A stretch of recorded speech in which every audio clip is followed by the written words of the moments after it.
సంబంధించి సార్ మీకు ప్రతిపక్ష హోదా అంశానికి సంబంధించి పవన్ కళ్యాణ్ కూడా ఒక కామెంట్ చేశారు. వైఎస్ఆర్ కాంగ్రెస్ పార్టీకి వచ్చినటువంటి ఓట్ల శాతాన్ని, సీట్ల శాతాన్ని బట్టి చూస్తే జర్మనీలో అయితేనే వస్తుంది, ఇక్కడ రాదు, ఇక్కడ 5 ఏళ్ళు రావడం కష్టం అని ఒక విమర్శ చేశారు సార్. ఆ మనిషి కార్పొరేటర్కి ఎక్కువ, ఎమ్మెల్యేకి తక్కువ. జీవితకాలంలో ఇప్పుడు ఎమ్మెల్యే ఒకసారి అయినాడయ్యా.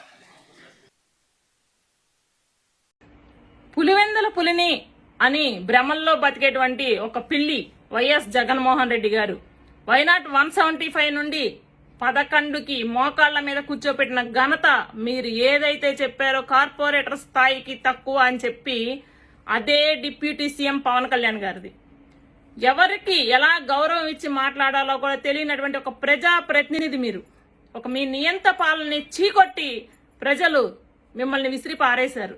ఆ ఘనత జన సైనికులది, పవన్ కళ్యాణ్ గారిది. పవన్ కళ్యాణ్ గారి స్థాయి అది.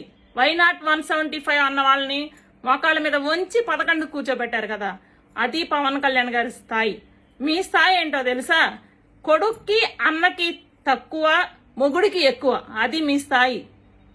420కి తక్కువ, పిక్ పాకెటర్కి ఎక్కువ, అది మీ స్థాయి. చర్లపల్లి జైళ్ళ చుట్టూ, పోలీస్ స్టేషన్ల చుట్టూ తిరిగే మీరు పవన్ కళ్యాణ్ గారి స్థాయిని ఎంచి మాట్లాడేటువంటి పెద్ద ఇదైతే మీకు లేదండి. అనవసరంగా పిచ్చి ప్రలాపనలు పేరి అందరినీ లోపల మింగుతున్నారు, నన్ను మింగలేదు ఇంకా అని చెప్పేసి అత్యుత్సాహంతో మీరు మాట్లాడుతున్నట్టున్నారు.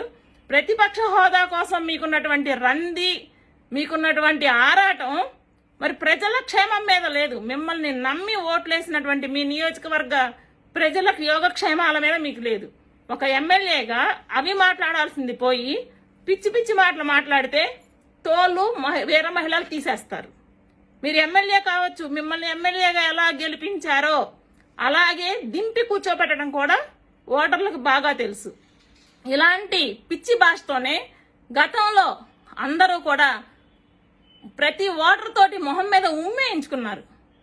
ఓటర్తో కదా, చిన్నల నుండి పిన్నల నుండి పెద్దవాళ్ళ వరకు కూడా వైఎస్ జగన్మోహన్ రెడ్డి గారి పార్టీ అంటే మొహం మీద ఉమ్మేసిన వాళ్లే తప్ప అరే మంచి పరిపాలన చేశారన్న వాళ్ళు ఒక్కళ్ళు కూడా లేరు. మిమ్మల్ని కూడా మీ లిస్ట్ కూడా త్వరలోనే వస్తుందిలే, కానీ ఆ పిచ్చి కొంచెం ట్రీట్మెంట్ చేయించుకొని వెళ్ళి కొంచెం నియోజకవర్గ సమస్యల గురించి మాట్లాడండి. పిచ్చి పిచ్చిగా మాట్లాడితే మాత్రం ఇంటికి వచ్చి కొడతాం, వేరే మహిళలను తోలు తీసేస్తాం. అది మాత్రం మర్చిపోమాకండి. జగన్మోహన్ రెడ్డి గారు మీకే చెప్పేది.